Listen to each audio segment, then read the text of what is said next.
পানি দিও না মা। ও মা, ও মা ডাইলো না, পানি দিও না। না পানি চলে যেতেছে। বৌমা গো। চুপ, একদম চেঁচামেচি করবি না।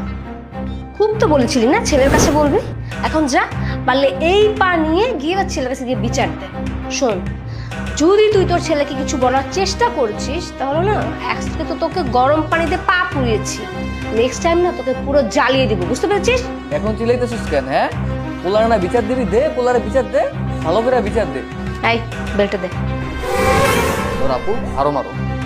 ও বলবো ছেলেকে, তাই না? হ্যাঁ, ওকে বলাচ্ছি।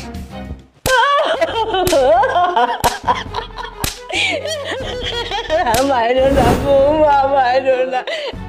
শোন, এই বেল্টের বাড়ি না মনে রাখবি, যদি নেক্সট টাইম আমার ব্যাপারে আমার স্বামীর কাছে কিছু বলার চেষ্টা করেছিস তাহলে তোকে জানে মেরে ফেলবো, আর তোর ছেলেকে।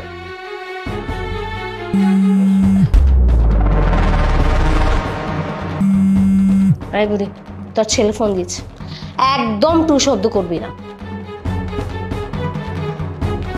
হ্যালো, কেমন আছো? এই তো আমি তো ভালো আছি, তুমি কেমন আছো? মা কোথায়? মা যাচ্ছে, মার খেয়াল রাখতেছো ঠিকভাবে? হ্যাঁ, মাও ভালোই আছে। আচ্ছা, একটু মাকে দাও না, কথা বলি। মাকে দিব, আসলে মা না একটু অসুস্থ, বুঝতে পেরেছো? তাই মা হচ্ছে তার নিজের ঘরে শুয়ে আছে। মা ঘুম থেকে উঠুক, আমি তোমাকে কল ব্যাক করব। আচ্ছা আচ্ছা বাব, শোনো, মায়া তো অসুস্থ, মার তো ট্রিটমেন্টের জন্য টাকাও প্রয়োজন। তুমি মায়ের জন্য এক্সট্রা ট্রিটমেন্টের জন্য টাকা পাঠিয়ে দাও, আমি সেই টাকা দিয়ে মাকে মেডিসিন কিনে দিব আর ডক্টর দেখাবো। ঠিক আছে, চিন্তা করো না। হাই বুড়ি, যা আমাদের জন্য খাবার রান্না কর, খুব ক্ষুধা পেয়েছে, আর একদম দেরি করবি না, বুঝতে পেরেছিস ভাই? চল।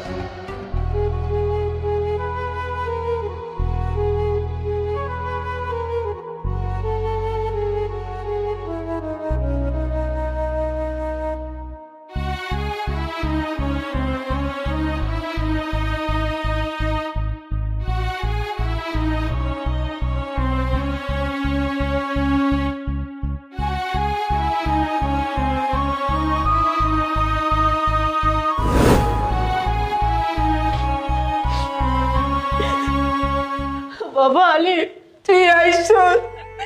জানো বাবা, আজকে বৌমা কি করছে?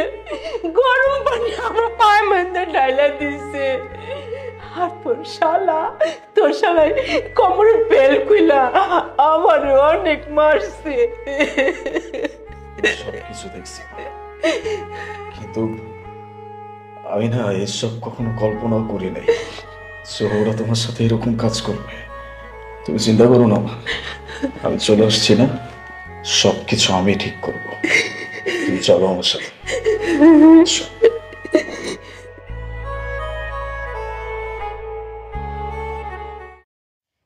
কি ব্যাপার, এখনো খাবার নিয়ে আসছে না কেন? অনেকক্ষণ হয়ে গেল। মা, মা,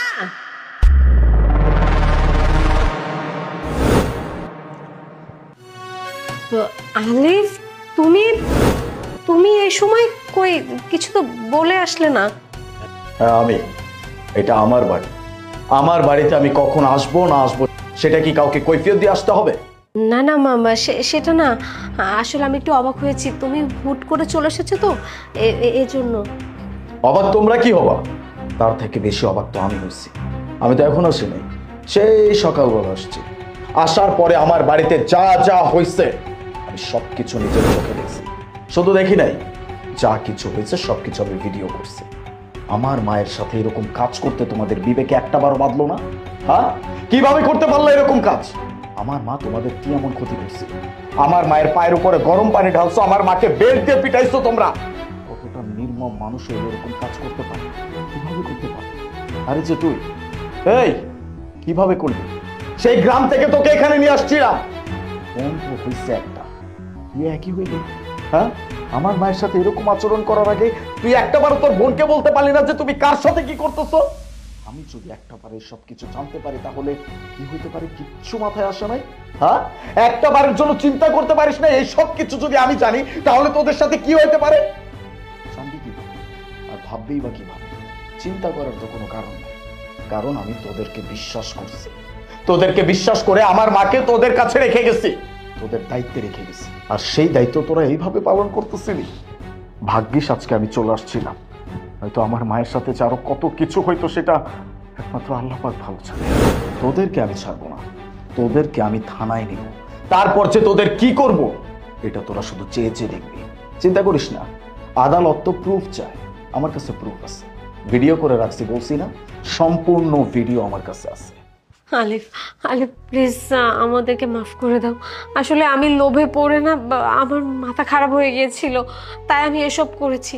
আমি চিন্তা করেছি যে শাশুড়িরা কখনো ভালো হয় না, শাশুড়িরা সবসময় বউদেরকে টর্চার করে, তাই আমি মাকে টর্চার করব, তাই মাকে আমি সবসময় এটা সেটা কাজ করাতাম, টর্চার করতাম, কিন্তু আমি ভুল করে ফেলেছি।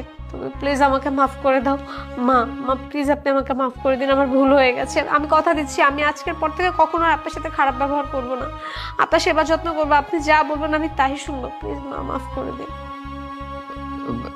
ভাইয়া ভাইয়া তুমি আমাকে ক্ষমা করে দাও, আমি অনেক বড় অন্যায় কাজ করেছি। তুমি আমাকে গ্রাম থেকে শহরে নিয়ে আসছো পড়াশোনা করানোর জন্য, মানুষ হওয়ার জন্য, আর আমি কিনা অমানুষ হয়েছি।